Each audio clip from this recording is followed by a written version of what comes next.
Guys, pag may naramdaman kayong sakit or pare, sa buhay nyo, tinitiis kayong sakit na, okay lang to maging okay. Magpa-check kayo agad. Huwag nyo antayin lumala. Huwag nyo pigilan yung sakit na parang, kaya ko to.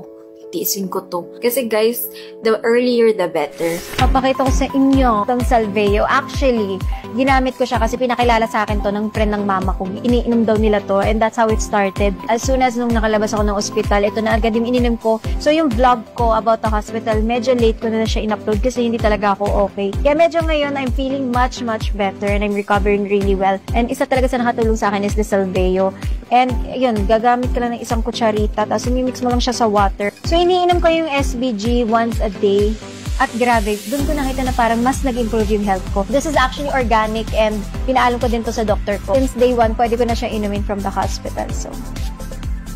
So this is 100% natural and organic, and isa sa mga gusto ko sa kanya is nakaka-boost siya ng immune system ko kasi medyo sakitin talaga ako. Ever since nung bata ako guys, talagang ganun na ako, and this really helps me. Sobrang bilis ng pag-recover ko and nakakatulong din siya sa pag-detox. Trying nyo siya, talagang makikita nyo, ang daming napagaling nitong SPG. I've seen it. Sobrang worth it talaga to.